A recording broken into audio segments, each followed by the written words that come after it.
Hello दोस्तों, welcome to Dharma ISPCS YouTube channel. Please subscribe to my channel. दोस्तों, घटना चक्र सीरीज़ के तहत हम लोग मॉडर्न हिस्ट्री कर रहे थे, जिसमें 4 पार्ट मैंने करा दिया है आपको, और यह 5वां पार्ट अर्थात मॉडर्न हिस्ट्री का लास्ट पार्ट आपके सामने उपस्थित है, जिसको हम लोग आज करेंगे। तो दोस्तों, यह 68 BPSC के लिए बहुत ही इम्पोर्टेंट साबित होगा। तो चलिए शुरू करते हैं। दोस्तों, हम लोगों ने 305 क्वेश्चंस तक कर लिया था। आज 306 क्वेश्चन से हम लोग शुरू करेंगे और यह मॉडर्न हिस्ट्री का आज अंतिम पार्ट होगा। चलिए, all India state people's conference का गठन कब हुआ था? तो 1927 ईस्वी में हुआ था। दोस्तों, all India state people's conference का है हिंदी में अखिल भारतीय राज्य जन कॉन्फ्रेंस बोला जाता है। द्वितीय विश्व युद्ध के समय ब्रिटेन का प्रधानमंत्री कौन था? तो विंस्टन चर्चिल था।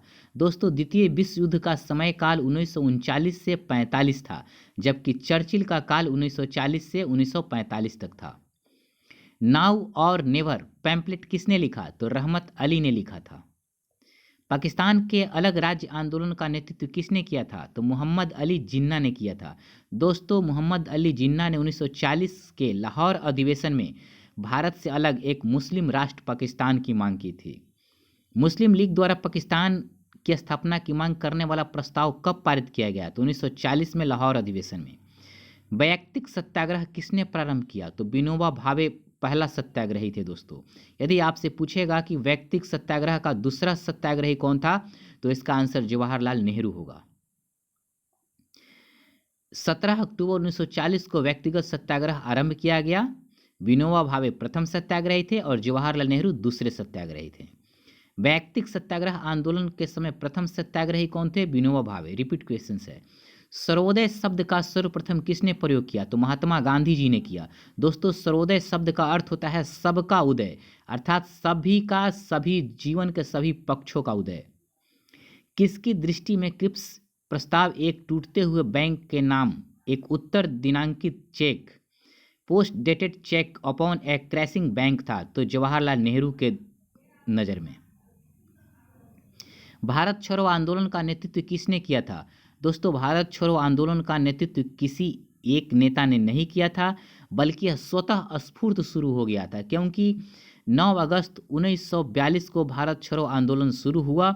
उसके एक दिन पहले ही ऑपरेशन जीरो आवर के तहत कांग्रेस के तमाम बड़े नेताओं को अंग्रेजों द्वारा अरेस्ट कर लिया गया था।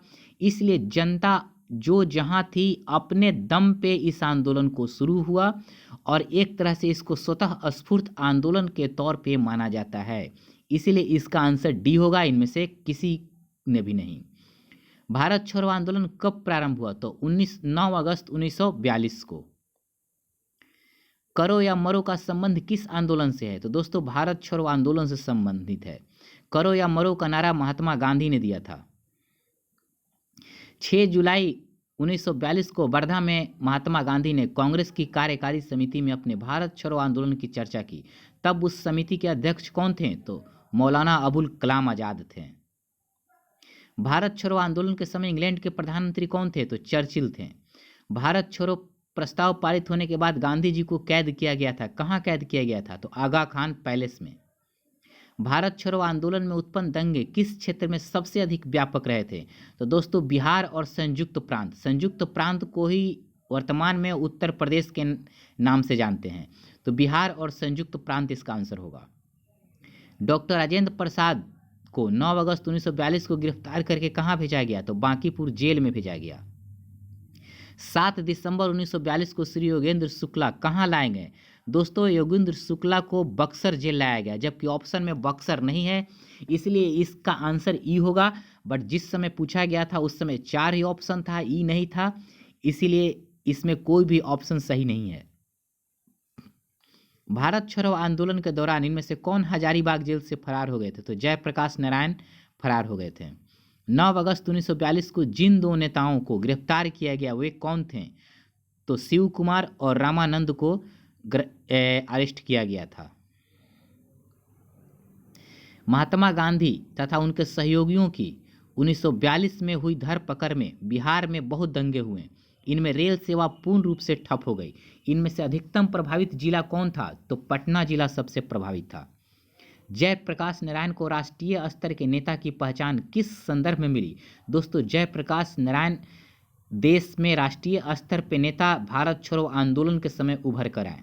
आजाद दस्ता का गठन भी जयप्रकाश नारायण के नेतृत्व में ही हुआ था। कौन सी घटना सबसे पहले घटित हुई? दोस्तों, ऑप्शन में है भारत छोड़ो आंदोलन प्रस्ताव जो अगस्त 1942 में हुआ था, क्रिप्स मिशन का आगमन जो मार्च 1942 में हुआ था, गवर्नर जनरल के पद पर लॉर्ड बेवेल का आगमन 1943 में लॉर्ड बेवेल आया था, कैबिनेट मिशन का आगमन यह 1946 में हुआ था। इसीलिए इसका आंसर होगा क्रिप्स मिशन का आगमन, बी। नीचे एक कथन और कारण दिया गया है, आपको बताना है कि कथन और कारण में कौन सा सही है। तो दोस्तों चलिए, राष्ट्रीय कथन है राष्ट्रीय स्वयंसेवक संघ 1942 के भारत छोड़ो आंदोलन से पृथक रहा, सही बात है। कारण, इसका विचार था कि इस आंदोलन से भारत की स्वतंत्रता में देरी होगी, गलत है। इसलिए इसका सिर्फ कथन ही सही होगा जो सी में दिया है, ये सत्य है परंतु आर असत्य है।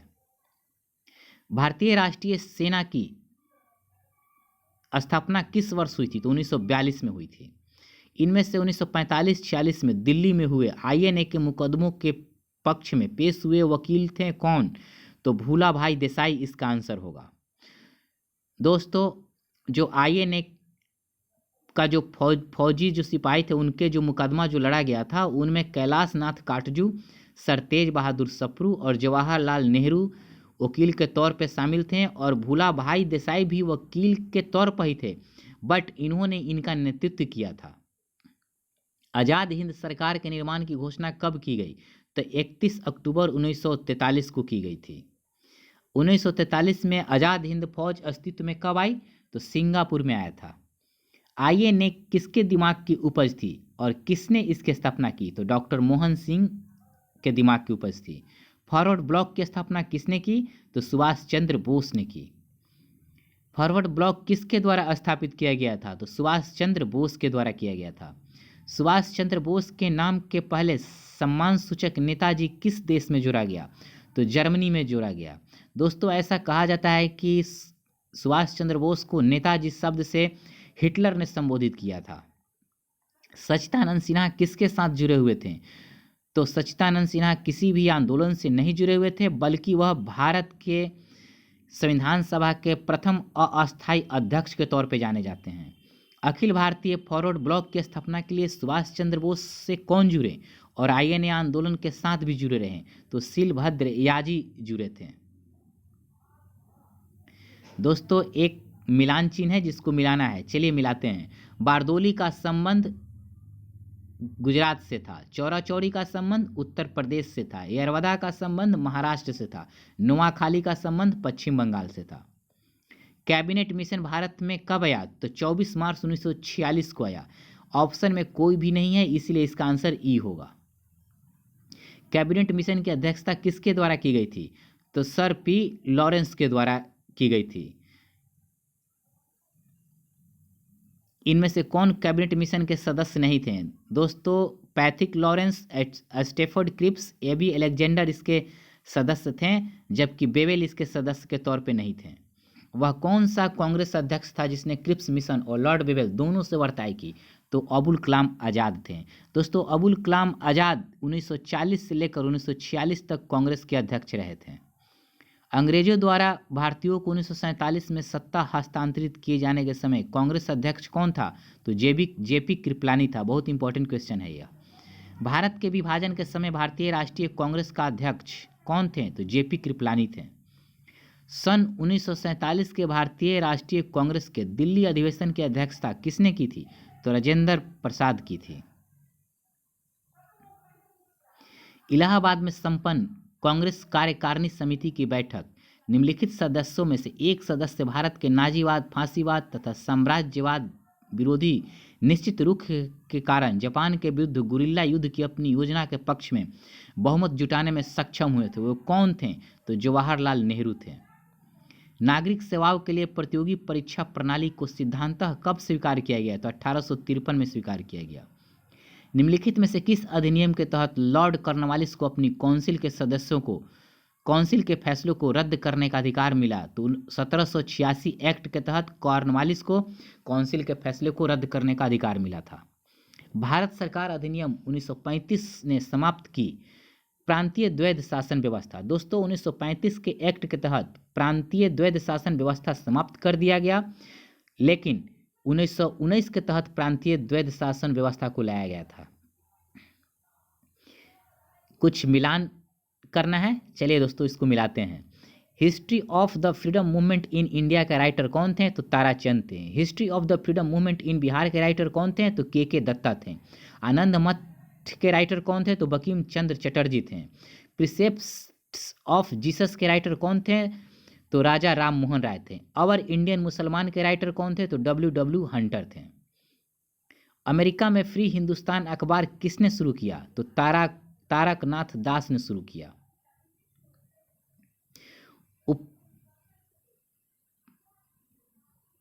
इंडियन अनरेस्ट का लेखक कौन था? तो वैलेंटाइन सिरोल था। दोस्तों वैलेंटाइन सिरोल ने ही बाल गंगाधर तिलक को अशांति का जनक कहा था। उपन्यास दुर्गेश नंदिनी के लेखक कौन थे? तो बंकिम चंद्र चटर्जी थे। निम्नलिखित में से किस अखबार का प्रकाशन पटना से होता था? तो इंडियन नेशन का। दोस्तों इंडियन नेशन का प्रकाशन दरभंगा के महाराज कामेश्वर सिंह द्वारा किया गया था। झंडा गीत किसने लिखा था? तो श्यामलाल पार्षद ने लिखा था। 1908 में बाल गंगाधर तिलक को जेल हुई, कितने वर्ष के लिए? तो 6 वर्ष के लिए। प्रथम भारतीय जिन्होंने स्वाधीन भारत में गवर्नर जनरल का पदभार ग्रहण किए थे वे कौन थे? तो सी राजगोपालाचारी थे। कौन से प्रसिद्ध भारतीय गुरुदेव के नाम से जाने जाते थे? तो रविंद्रनाथ टैगोर को गुरुदेव के नाम से जाना जाता है। दोस्तों रविंद्रनाथ टैगोर ही शांति निकेतन नाम के एक विद्यालय का विश्वविद्यालय का स्थापना किया था और 1918 में यही विश्व भारती नाम से विश्वविख्यात विश्वविद्यालय के रूप में भी जाना जाने लगा। दोस्तों रविंद्रनाथ टैगोर को ही गीतांजलि साहित्य के लिए नोबेल पुरस्कार से भी सम्मानित किया गया था। जय जवान जय किसान का नारा किसने दिया? तो लाल बहादुर शास्त्री ने दिया।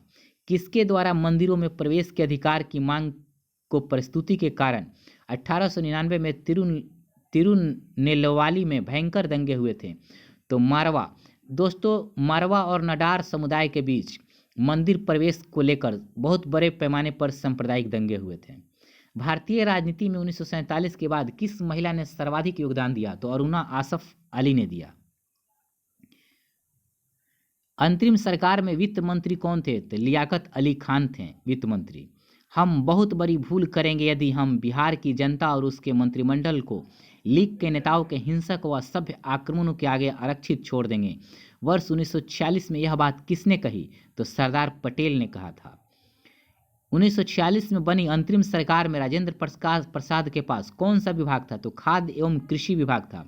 दोस्तों वित्त विभाग लियाकत अली के पास था, रक्षा विभाग बलदेव सिंह के पास था, जबकि गृह विभाग सरदार वल्लभ भाई पटेल जी के पास था। अगस्त 1923 के बनारस हिंदू महासभा के अधिवेशन की अध्यक्षता किसने की? तो पंडित मदन मोहन मालवीय ने की थी। फ्रंटियर गांधी का असली नाम क्या है? तो अब्दुल गफ्फार खान था। राजेंद्र प्रसाद कहाँ के रहने वाले थे? तो बिहार के थे। रामचंद्र शर्मा किस गांव से थे? तो अमहारा से थे। अमहारा पटना में पड़ता है। दोस्तों जगत नारायण लाल को किस जेल में भेजा गया? तो बांकीपुर जेल में भेजा गया।